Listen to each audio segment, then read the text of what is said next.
They don't think you could do it, but tell you to try when they talk. All I hope had to keep it alive. Spend a day in the Bronx, but you wouldn't survive. Can be low when I pop out, they know I've arrived. I go have conversations with Zoe, he gon' tell me pull up and come say what you know. I've been up, I can count all them days in a row. We don't say what we do, we be making the show. They say I be the voice of the Bronx. We have Bronx Slam with the guys are out here. Can I get a yeah?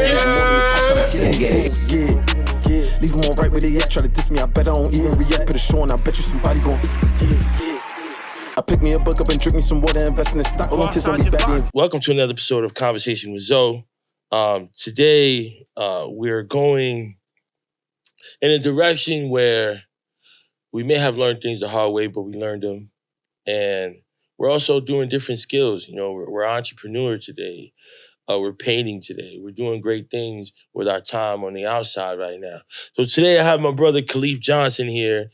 He's an entrepreneur, man of God, residential and commercial painter, restorative justice advocate, recovery specialist, and he's a speaker, a public speaker. How you doing, my brother? Yes. How's everything, man? Good, Great to meet you, man. Yes, thank you. Happy to have you here. What does your shirt say? It says BYS, build your success. Build your success. Yes. That's great. That's a great mantra. Right, you know what I'm saying? I work at a high school, so I'm always trying to get kids to, you know, see their greatness and do better and do the right thing and, you know, try to see that, you know, you gotta stand on your own choices. And if there's things you don't feel comfortable with that your friends are doing, it's okay not to partake. Yeah. Right? It's okay to go home. It's okay to say, you know what? I'm on the bench for this one. You know what I'm saying? So I've been saying that lately. You know, when I was young, you know, I put myself on the bench. Yeah. Don't put me in the game, coach. Not for this one, man. Y'all can have it. I'm gonna be over here. But I want to start with giving you your flowers. Oh, thank you. And some statements from some of your loved ones. Oh, all right. Right? So we're gonna start here. Don't serve time, have time serve you. Alexis Johnson. Yeah, that's my pops right there. there. Shout out to Pop Dukes. Yeah. Don't think your looks will get you through life. Florine Johnson, Washington. I don't know where you got that from. That's an inside. That's your mother. That's my mother. Yeah. She say that too. Right. Who's uglier, him or me? Bishara Johnson. Yeah, that's my brother right there. Right. Mr. Ugly Man. Am I there for you and you are spoiled? Sasheena Johnson Evens. That's my sister. Yeah. If you can't get a job, create your own. It's your pops. Yeah. Who made this statement? It's all over. Dang, it's all over? It's all over. It might have been me. It's your brother. My brother? Your brother, yeah. All right. Right, so this one's from your parents. You are the greatest son in the world. Yeah. Yeah, my father right there, my mother. Right. Yeah. There is always a way. Sasheena Johnson Evens. Yeah, it's my sister. Behind the 8 ball.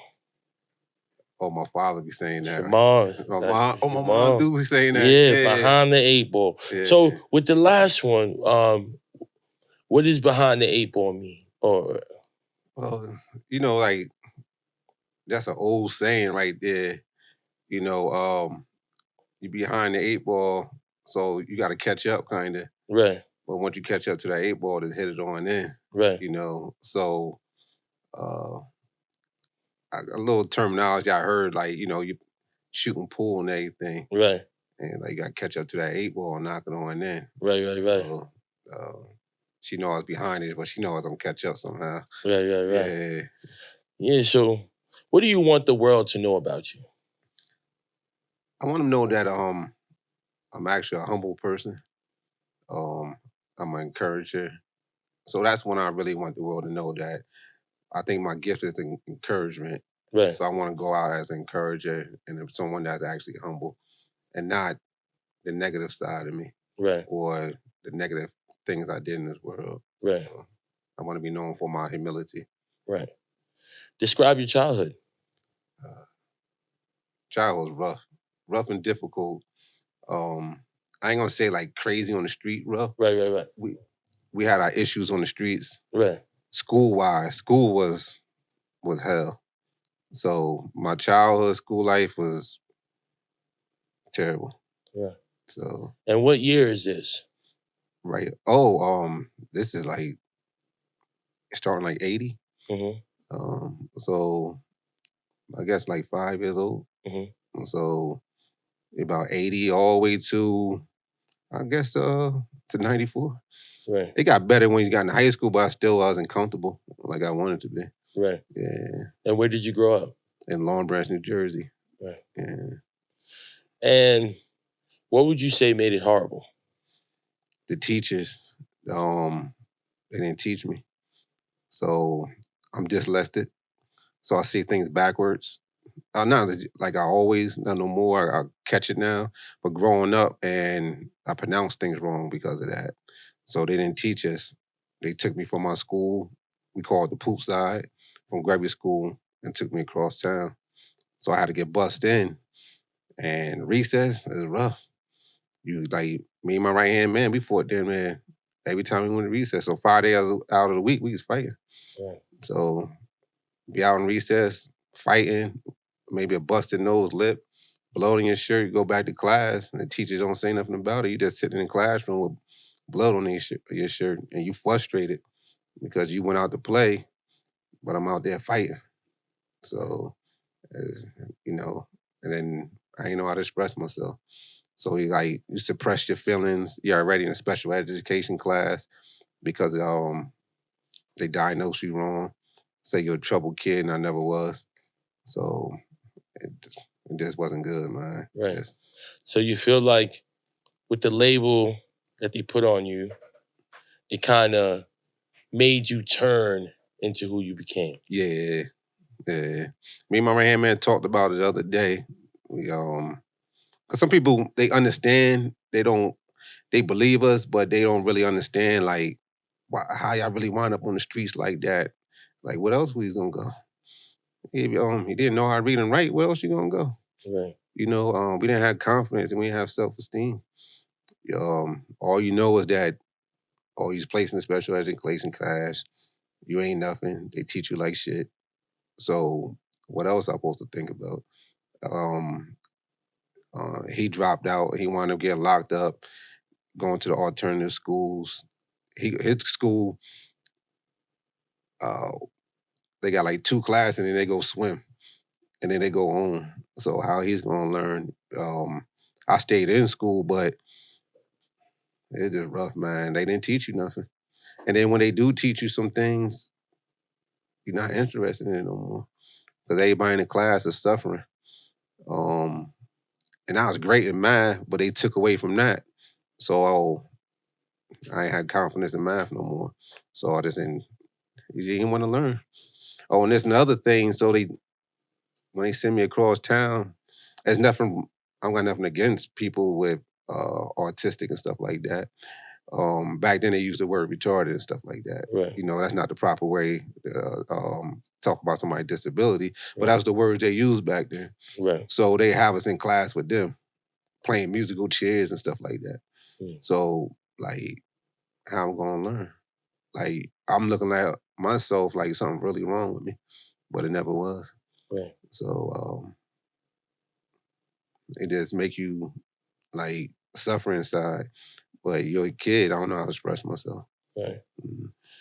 Was sports ever an opportunity or an option? Yeah, that was a great opportunity. We got a guy named Shannon, grew up on our side. We all commend him now. Like, dang, Shannon, like, had a vision. He's out there teaching us. We had to take tests to get on the class. He had structure to the team. So our side had a little more structure than the side where all the projects were. Right. So and we really had to practice with him. So it taught me how to play organized ball. It gave me a vision on that I can succeed in life somehow. Mm-hmm. And I came real good in football. So I came like real good in it. But the part with the schooling, it kind of dampened my sports a little too. Right. So, but sports was an outlet. Right. Describe your high school self. High school, I was shy, but I had real long hair. So I started my hair like in 89 or something like that, 88. So I had real long hair. So all the girls liked their hair. So I spoke through my vision more than vocal. I was known for my football. I might keep a pretty girlfriend, Right. so they know that. But I was nice to people. But we had our groups Right. and everything. We was BYS. It meant something else back then. It meant bust your shit. So we had our group, and you get out of hand, we was gonna bust your shit. So they know I was down with them. We wasn't really troublemakers, Right. but you step out of line, we gonna bring it to you. Right. So I was cool in high school, but I was a little shy too. Right. Yeah, And then, fast forward, yeah, BYS is something totally different. yeah, something I different. like man. that. Yeah, I like that, because you see, growing up in the South Bronx, many times a lot of us don't get a chance at redemption. yeah. We don't really get to see the other side of things. Mhm. So we may have a mindset at 15, Yeah. and you may not feel that way at 30 or 20 or 25, you feel me? So many of us crash out young, They do. and you may not see 21, 22, or you may not leave the environment Mhm. and get exposed to more where you get to see like, man, a lot of the things I was doing wasn't cool. A lot of the things that how I treated people, Yeah. so that's pretty cool early on in this interview how we see one sign of growth so far, right? Yeah. So how was it when things were going well for you out there in the streets? It's good. We was all hustling. Right, We had this certain block. I didn't hustle on my side of town. right, So we wound up getting our own block. It's still debates on how the block came about. So it was behind this one project called CV Manor. And it's on the corner, so we call it the corner store or bodega. We kind of started taking control of it. And we selling drugs heavy. And it came like one of the biggest drug spots in the city. But it came real dangerous also. So right, if you get caught there by yourself, you can wind up dead or getting hurt. So I'll try to recall a quick example. One of our boys came from Denver. We brought him out. He's actually blood. So we show him the lifestyle over here. And he's running around in cliques and stick-up kids, about 30 in clique. And they style was different. They hit you with bats and screwdrivers. They beat you into submission. right. So I got word they coming through. Khalif, we coming through. I don't want nothing to happen to you. Make sure you're not on the block. So I told Scotty B, don't be out there. I don't care how much money coming through, don't come out there. He ain't listen. Next thing I get a call, he in the hospital. They stabbed him with screwdrivers. Mm. So that's the block we had, but it's a money block. So my right-hand man taught me the game. And he got way more money than me. So I kind of followed his lead. So I was kind of spending money a little more. But I always had a entrepreneurship mind. Always, because my father taught us how to use our hands, coming from the Nation of Islam, teach us how to get our hustle on. So we wound up getting a hair supply store at like the age of 19. Right. So we used to selling hair supplies. We had a big truck come in, 18-wheeler, pull up on Broadway and just unload it. Ain't nobody never do that around our age. So we was like the first to do that. And then we started selling clothes out of there. So, and my man Micah wound up getting his barbershop because of that. And he still got it to this day. Right. So we did pretty good. And then, running out of state, doing stuff and everything. So, but that ended too. Yeah. So we did pretty good. Right. What grade? So if you can, like in school, right? You know how you get a grade for. Yeah. What grade would you give your career in the streets? See, depends how you want to grade it. All right, money-wise, I wasn't no big meat. Right. So I can't say give myself an A on that. I say a B or something like that because I'm little on how to look, but I'll tear you up on those streets. When it came to, I don't want to talk about violence, you're really not going to get over on me. Right. So, and my right-hand man, we've been running since we're 5 years old. So we're going to survive. And I don't know, though, it's really the grace of the Lord. He just gave me certain wisdom. I could feel certain things. I could pick up on certain things. So when I know it's time they're gonna shoot and all that, something I just had a feeling. Um, and then I just handle stuff quick. Another incident, I got robbed by an old head stick up kid. He started poking me in the back with a knife. Um, so my right hand man, like, yo, drop it, man, just drop it, don't die over it. So I dropped my work, ran back to my boys, like, y'all got robbed, man. So I went to their project and confronted them, like, what's up? He a grown man, I was young. I might have been like 15. And they men. So like, yo, let's rock, let's get it. So I picked up the biggest brick I could find. I can hardly pick it up. And I threw it at him. And then his family came out, we rocking, went back, got weapons, and we hunted him down. So, and one of my boys' father stopped me. He said, yo, I was gonna go kill him. Like, you robbed me, you set me up, and you trying to stab me. And my boy father stopped me, like, don't do it, it ain't worth it. Because we had him trapped behind the house. So we all like had him around the house, like, yo, like, you effed up, nigga, you fucked up. Right. And so from that day, they like, yo, this kid about his business. Because he brought one of his big boys, Don, came through. It was like, yo, what's up? Like, somebody else supposed to take the fight for me. He ran in the house, called the cops. When the cops came by, it's like, yo, I got it, ain't nothing happening. So I always got respect because of that right there. So they know I handle my business. Right. And so. Did you at one point feel like all the admiration was worth it? Hell no. Nah, and that's what people like. I give it like coming home. So people might heard stories about me, you know. There's stories out there about me. A lot of them not true. People gonna add stuff to it. So come home, with Khalif home. So they waiting to see somebody come through and like with the voice and all that. And they see me. I'm like, yo, that's him.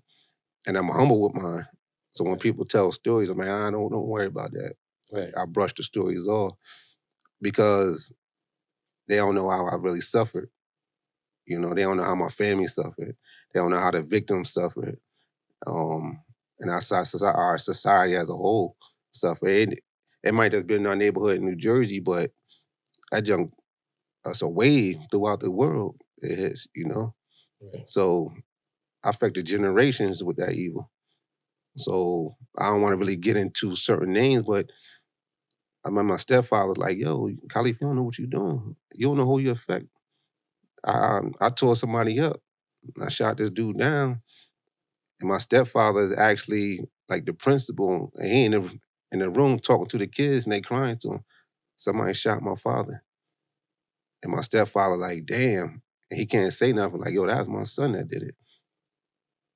So I'm running out there doing those things. I don't know how much I'm really affecting the world, not thinking. And that's generations upon generations. And I heard later on that actually still messed that kid up. So that street title, that ain't shit. That ain't worth nothing. You know, your name only can last so long out there. Then somebody else gonna come. You know, they don't got take Martin Luther King. His name everywhere.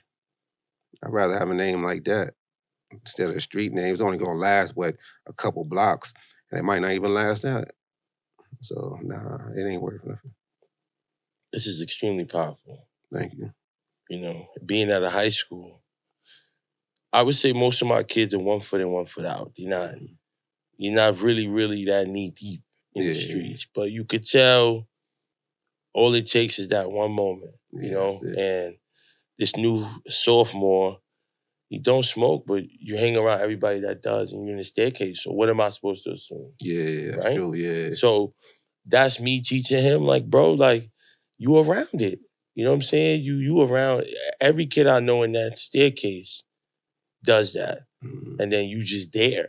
Yeah. So if that's not what you do, bow out, bro. Yeah, bow out. Go to class. Yeah. And you upset with me, but long story short, you shouldn't have been there. They shouldn't be right? there. Yeah. Class already started, yeah, bro. That's true, yeah. So what are we talking about? Yeah. You know what I mean? Nah. So it's just all of these short little moments, you know, that you know, things escalate so fast. Yeah. And you know, and 5 seconds could cost you 5 years. Yeah. You know what I mean? So I'm the king of the sidewalks, though. You know what I mean? So, like I said, 12 years old, gang member, older brothers, I bowed out.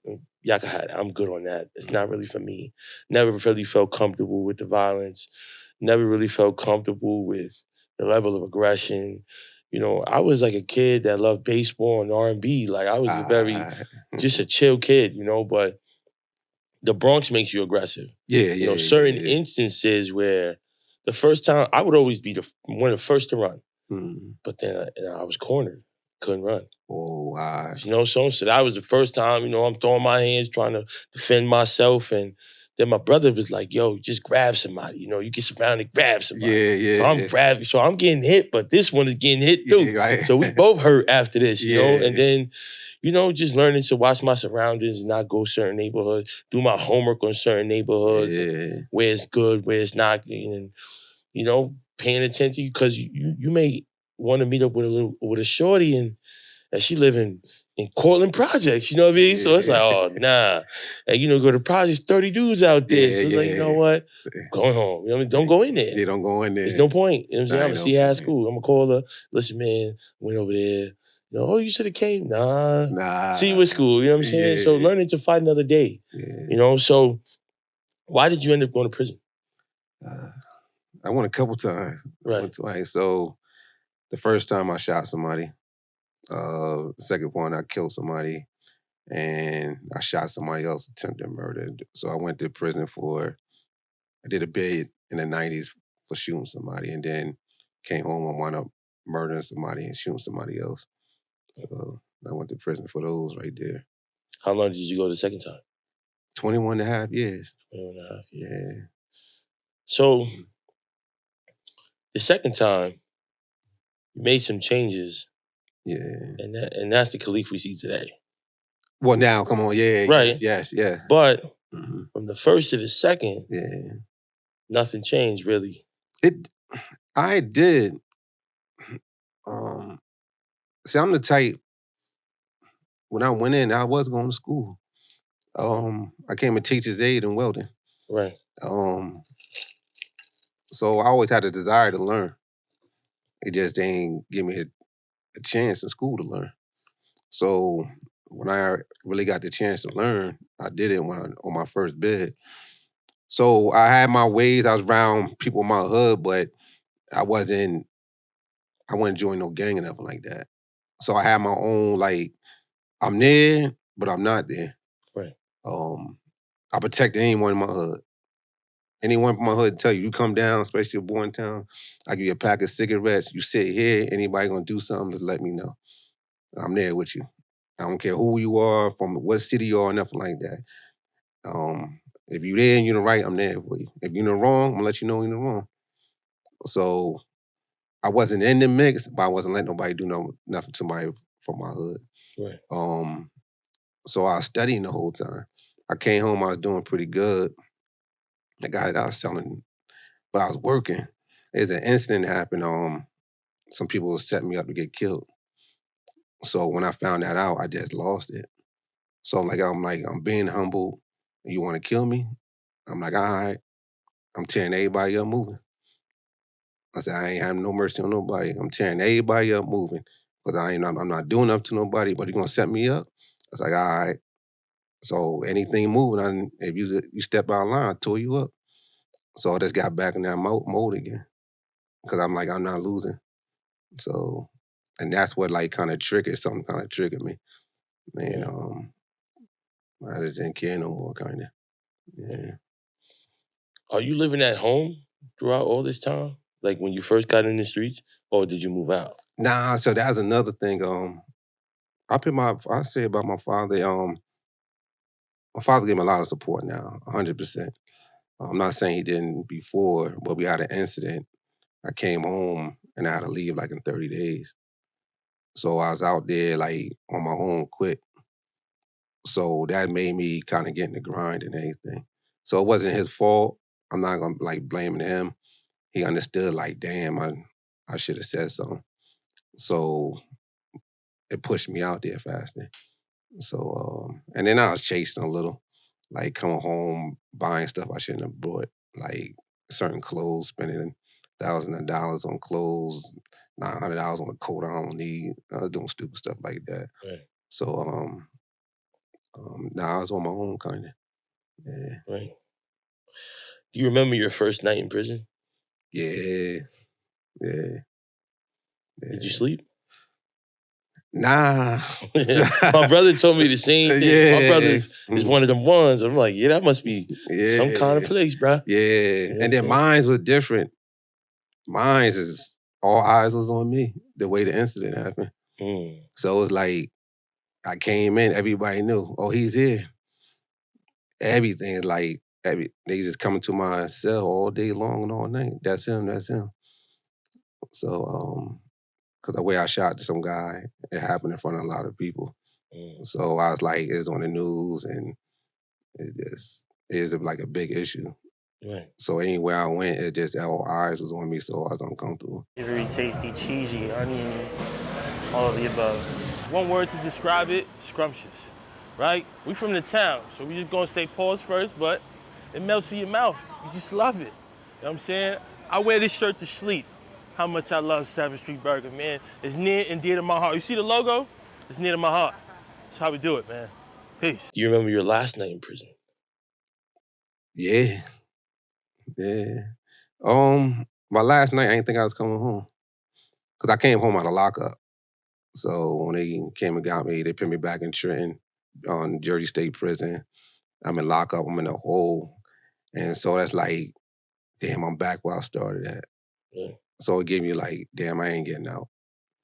Because it seemed like they teasing me because I didn't have a set date. Right. They just came and got me like, yo, you going home. So it was like, is it really happening? So it wasn't really, I wasn't comfortable. Right. Yeah. Was there ever a time you felt unworthy of coming home? At moments, but you gotta break that. Right. It's like, that might have been early. Cause you going through like, damn, the victims and stuff like that, I'm not worthy. And then you gotta break that quick. So I broke it quick. And I thought about a brighter future almost my whole prison bid. So I thought about getting out the whole time. I was preparing from like, I guess after like 45 days. No, about like 60 days. After 60 days, maybe 90 days in, I started preparing for my freedom. I started doing that from the door.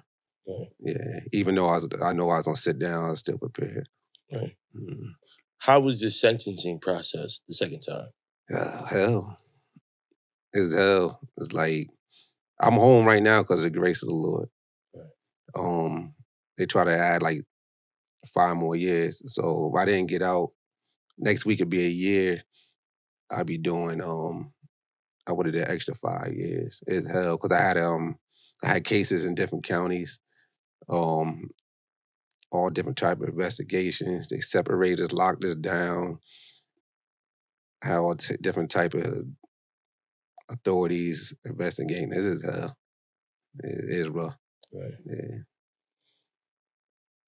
Because one reason it's rough, I had a death penalty, so that's why it's rough. Like, they like, yo, we gonna kill you, want to take your life. So we got to fight that off. So that's what made it like damn, this is real. So, and you had a public defender? No, I had to pay a lawyer. I should have got a public defender, but I had to pay a lawyer. How come you should have got a public defender? Because my right-hand man had a lawyer, he ran the money, he got a public defender, and he did better than me. Right. My lawyer actually messed my case up. And if I didn't hire another lawyer at the end of my sentence, I'll still be in prison right now. He actually caused me to do more time. Yeah. So, yeah. And how did you adjust while being in there? The first time, so I talk about the second one, I gotta give respect to Jesus Christ. I humble myself, and I just dedicate myself to the Lord. That's my foundation, and then from there, I just build off there. So I took responsibility. I tell people, once you take responsibility If you know you did it, I did my crimes. I'm not gonna sit in there and say, I ain't do my crimes, I did my crimes. I took responsibility, so I just by taking ownership. Once you take ownership, you can humble yourself and you can get on with your life. So I forgave others. I asked the Lord for his forgiveness, and I believe he forgave me. So I started walking in forgiveness. So that's how I adjust with humility and knowing like, yo, I gave it to the Lord. He forgave me. He said it's as far as the east is from the west. So I started moving on. Even with judgment, I just still moved on and said, yo, I know my Lord forgave me. I'm not worrying about it. And then when certain people say some things, oh, you did this, the Bible says this. And I said, yeah, the same person, you preached David, you preached Paul, you preached Moses, and they all got murders on their jacket. So don't come at me with that.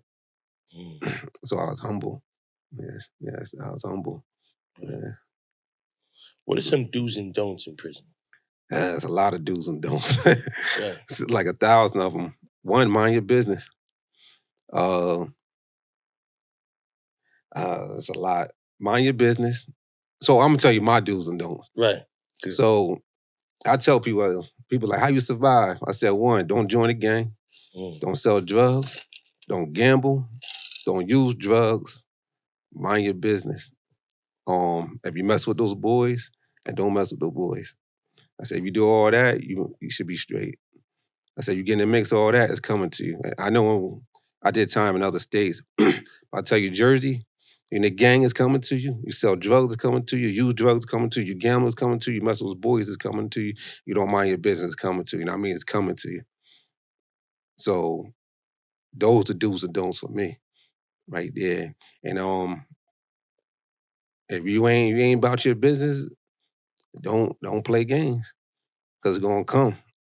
And then especially if you're in a certain spots, if you're in Northern State, Rawway, matter of fact, almost anywhere, it's gonna come.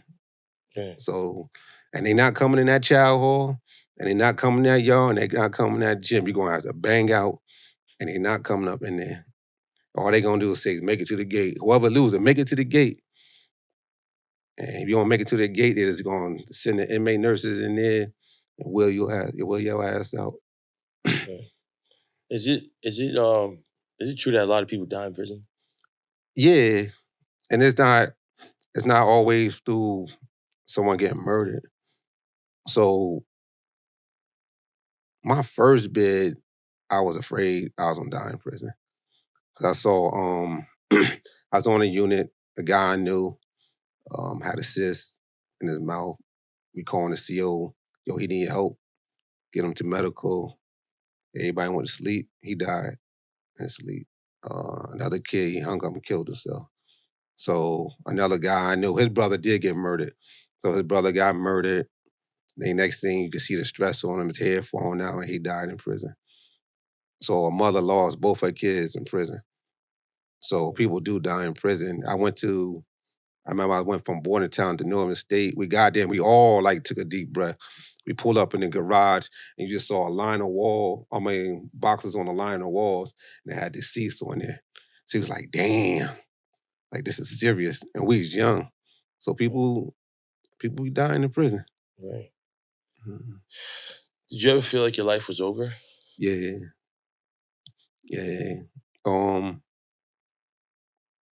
When I first got locked up on the murder cases, when I was young, running around the streets, I thought it was over.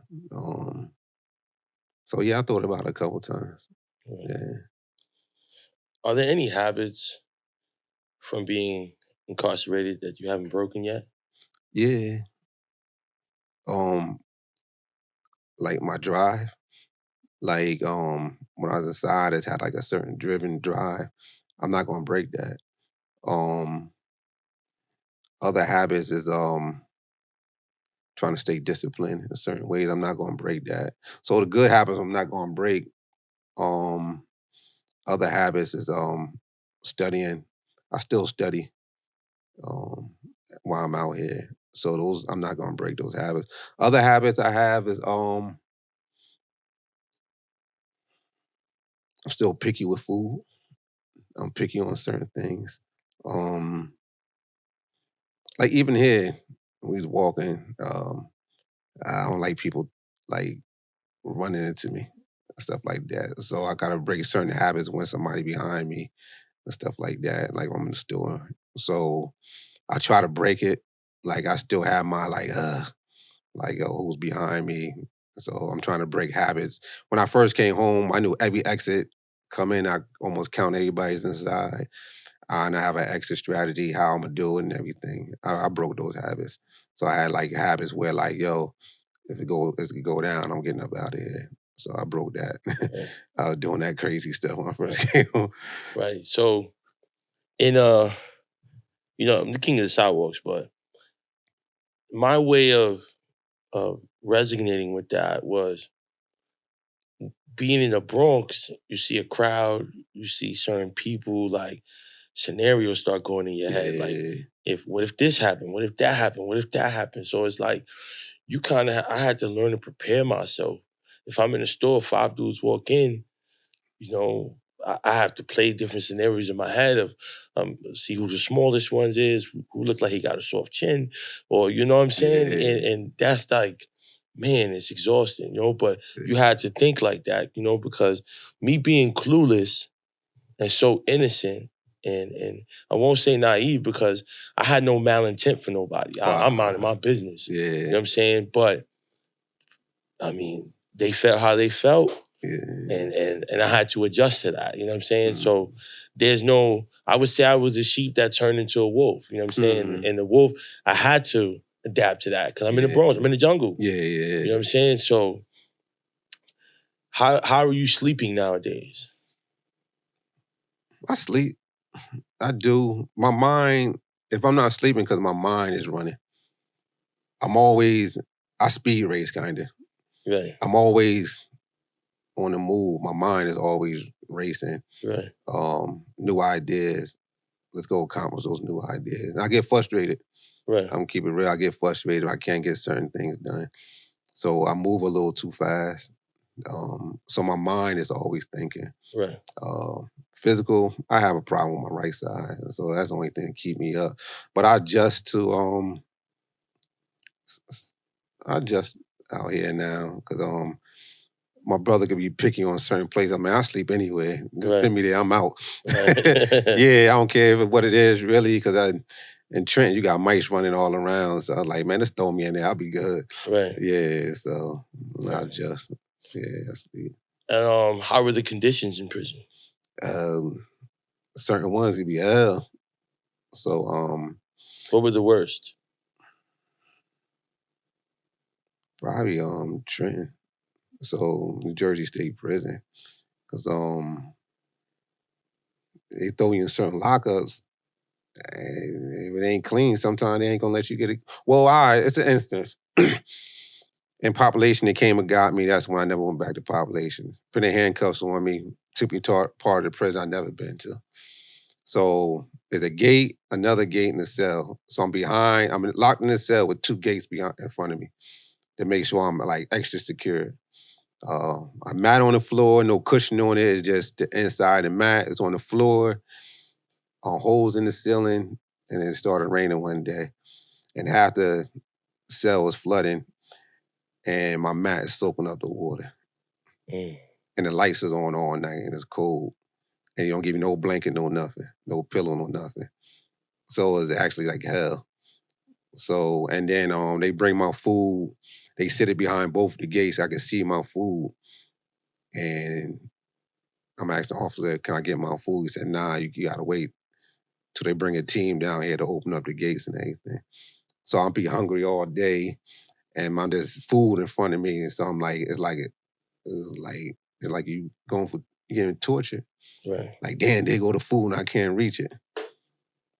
And you gotta wait, and you don't know when they coming. Well, I don't know. They come when they come. So, and that's like one of the worst moments. In a cell that's flooding on the floor behind 2 gates. And then on top of that, you hear people over there trying to kill themselves. Right. How do you deal with being sick in prison? Damn. That's rough. That's rough. That bring back like that's sensitive. I don't know, because a friend of mine died from COVID. So a couple people died. Another friend had surgery. He came back. He died. Another one, he died. A couple people died from being sick in there. Sister Grace, you can go see medical. I went through hell on certain things. Like I'm still messed up on my right side. So, yeah, it's rough. I saw someone when I was in Jersey. He broke his leg playing basketball. They cut the wrong leg off, and then they had to cut the right one off. So he played basketball, came back, and he missing both his legs. So medical could be luck of the draw on certain things. And then one Spanish lady, I thank the Lord for her. I was trying to get help because you break out. I was breaking out a lot because of the water. And I was like, yo, let me get those pills you're giving to everybody else. And she wouldn't give them to me. She said, no, I'm not going to give it to you. They're not telling you to actually eating your liver up. So they give you medication to clear one thing out, but it's actually killing you on the other. So prison could be rough, and they just don't tell you about that stuff. Right. Yeah. So we get out. So we're about to get out. Well, we don't know we're going to get out. Mm-hmm. But what starts to change so that we have all the success or working towards more success when we get out? I worked on it for years.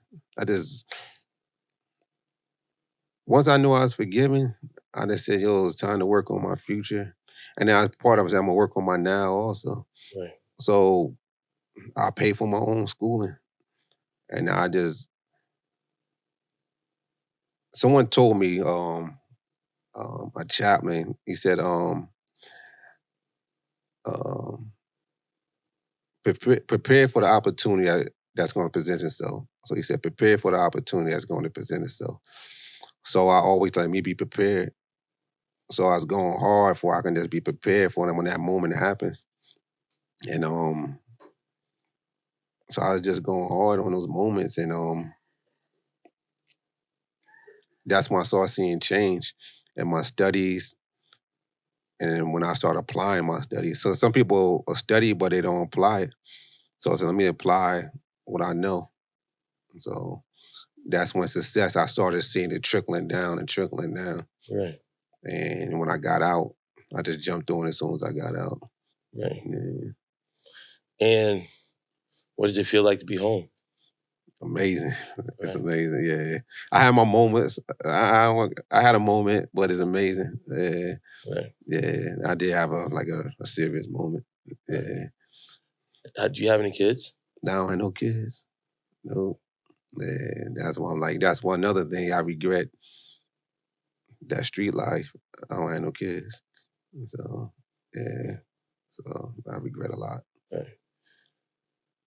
What was one of the most things you did to pass the time in prison? Study. I went hard on studying. Anyone in prison that's around me, I studied.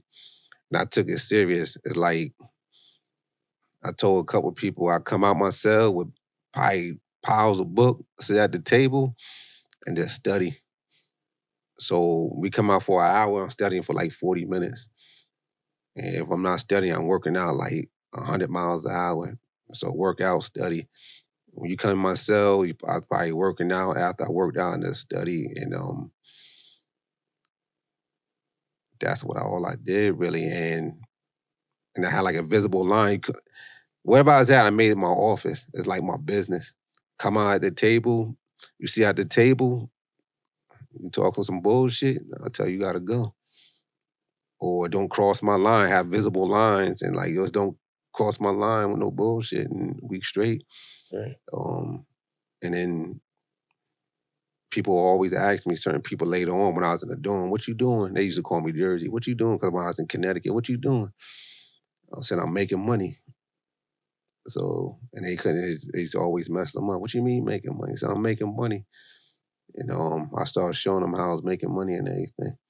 So for example, I had to get another $5,000 for a lawyer, and people started sewing into me. Someone gave me like $1,500 towards it. That's making money. My studying is making money and applying what I was doing. So people saw like, oh, they here changed man. I made money off that. I made money off of my change and my studying. So sitting there for those hours or those days and those months, actually someone poured $1,500 in my life to help me get home. Right. So I started teaching people that. Some people picked up on it, some don't. Right. Yeah. Right. Mm-hmm. Do you feel so now you do, you're an activist, you do restorative justice. Mm-hmm.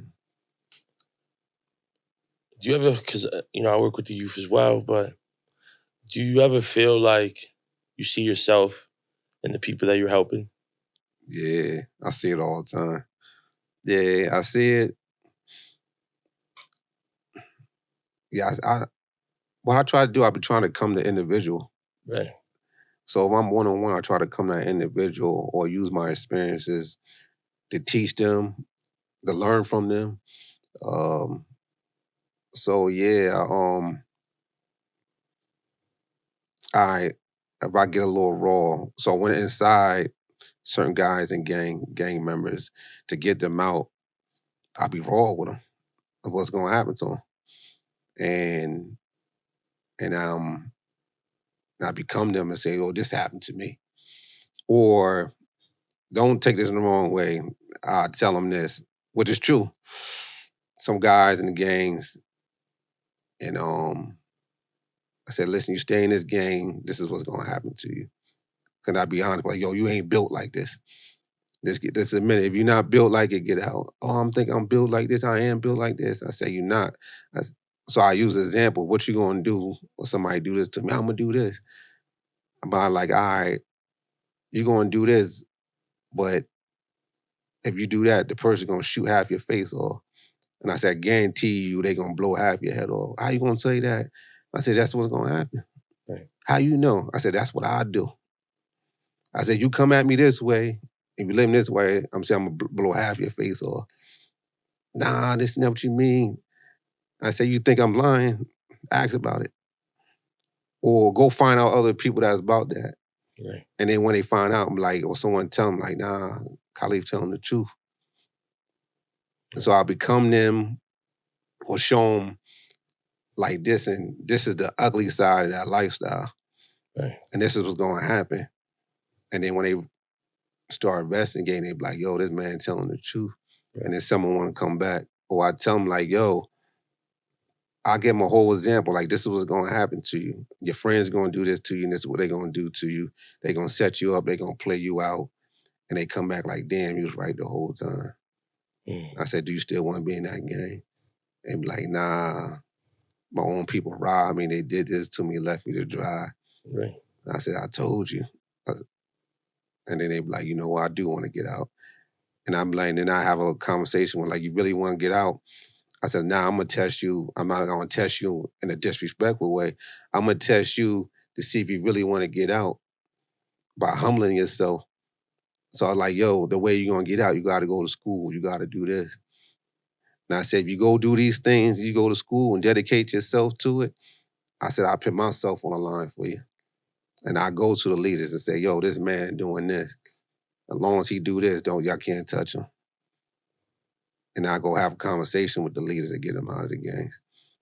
So I humble myself, or I put myself out there and say, listen, I'm willing to go an extra step and put my life on the line for your life if you wanted to get out and do this. Right. You know? I mean, they do say that prison is run by the inmates. Is that true? Yeah, no. So it depends what prison it is. It's politics to it. So even when the prisoners think they run it, they don't run it. So it's yeah and no, but the concept is once you come institutionalized, you might be living, get your cell phones and all that, you actually falling into a trap. So you're like, yeah, we run this, but you're falling into a trap. Because now you come institutionalized, you might be making your money, you get your cell phones, you're running around, you're doing that. But where's your real future in that? You know, is that really going to benefit you towards your freedom to get out and transition? You know, all this is a new lifestyle. All this is the same lifestyle inside. Right. Now I understand some people might not be coming home, might never come home, but just because you never come home, that don't mean you have to lower yourself to that type of lifestyle and continue in it. Because it's some brothers in there that don't do none of that stuff, and they master things with their minds, their attitude, with humility, and get things done just as much as dudes running around selling drugs and doing all that stuff. Right. So I'll say that when you really break it down, nah, they ain't want nothing. Right. How's been the adjustment to technology? It's still a little rough. Right. Yeah, I got to download apps and the passwords and all that stuff. I got 1,000 passwords I don't remember. Right. yeah, it's kind of rough. Yeah, it's rough. And what has been the most challenging thing about technology? You got to do everything in your phones and it don't work. Right. Yeah, so you opening thing and then the ad pop up and you're hitting on that. It's trying to do everything on your phone. And then I'm still not used to reading stuff on my phone, like reading a book on it and stuff like that. I need that tangible. Yeah. Yeah. And then how's painting going? It's going good. Well, it's going good. I have its challenges. It's starting to slow down. I'm gonna keep it real. I ain't going to sit here like I'm having challenges right now, but I'm gonna have a breakthrough. Right. So you have your ups and downs, your peak moments, and I think I'm going a little down, but I'm working on some things right now, and I think they're gonna come through. They come through. I have a couple new contracts, like some real good contracts, and then I'm forming a group. I put a curriculum together. It's called Renew Painting. So it's like a re-entry painting. I teach guys how to become master painters. So you'll be a apprentice, a journeyman, a painter, and then you become a master painter. So I got the curriculum, everything. I wrote a grant proposal, and I was just trying to get the right people that back me up on it before I can help people become master painters to give them a skill. Right. Yeah. That's beautiful. Yeah. I know my man, Brother Britt. He's from Jersey, and I know he's big in the construction world. So definitely, I used to work in construction, so wow. I definitely reach out to some people, see please. how we can connect the dots for sure. I need that. But last two questions. What would be your message to your younger self? Don't be afraid of the criticism. I tell my younger self, remember your name. Remember your name, your whole name, and live out your name. No matter what society say, the institutions say, just live out your name and know that you come from greatness. Right. I tell myself that. Also,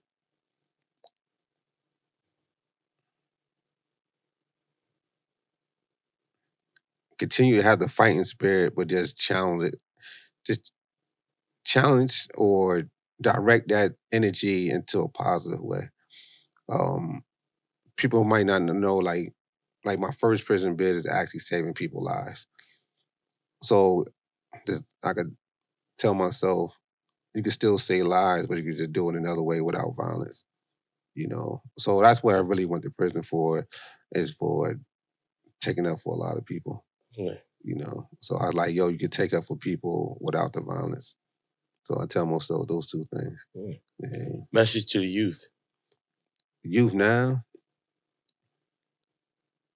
that we love you, and that is hope. You have a brighter future. You have a now. Like, your now could also be bright. Listen to those who actually love you, that's supporting you. I tell the youth, don't be afraid to ask for help. A lot of us, when we was young, we was afraid to ask for help. asking for help don't make you soft enough, and actually show that you're a warrior and that you have wisdom. So I tell the youth, seek help in those who love you. Don't be afraid to be your individual self in a positive way. So I use myself as an example. A gang will respect you more if you don't join the gang. And I know by living experience, they respect me more because like, yo, Khalif come home. And I'm like, nah, I'm good. So they respect you more of you as an individual. And also this, I might did all those things, went to prison, did all that wild stuff, but I wasn't on drugs. I wasn't afraid to say no to drugs or like, yo, nah, I'm straight on that. So I tell the youth, don't be afraid to be like, nah, I'm good. And it don't matter what names they call you soft, they stand on you. And you always get that respect if you stand on you. And last thing, the cornballs, people y'all think is cornballs, they actually winning in life. Thank you. Come on now. The cornballs are winning because they wasn't really cornballs, so follow their leads. Right. Yeah. Right. So let us know where we can find you, any shout outs, websites, businesses, that people can search up. Khalif Johnson 41 on Instagram, Khalif Johnson 41 on Facebook. I also have Build Your Success, BYS. It's on Instagram. We just built that. So it's coming along. Working with Excellence also is my painting business. That number is 848-888-7100. And whatever you need painting, just get at me. Power washing, refinishing floors, sheetrock, and all that type of stuff. And I do a little bit of landscaping with it and stuff. Right. So just hit me up on those platforms for right now, and we got more to come. Absolutely. So, I think this is definitely going to help promote a lot of what you got going on. Thank you. It's definitely going to help a lot of the kids that I work with, Yeah. And get kids to see like, it doesn't end in glory. Nah, it doesn't. It doesn't. I know we gotta go, but trust me, it doesn't end in glory. A lot of guys, most people, they go to prison for life, or they in prison for a long time. They mess them up mentally. That's what they don't realize. They mess it up. They mental. They come home and they be messed up. Right. So it's not always the physical, it's the mental, and it tears them up. Right. And I know most people want love. Right. There's love out there. Just seek it from the right platforms, the right people. And don't be afraid to ask for it. Right. Mm-hmm. Right. So make sure you guys like, subscribe, comment. Shout out to WTF Media Studios. Definitely go out there and get Born Covered by Darnella Miller. Great book, great read, great people.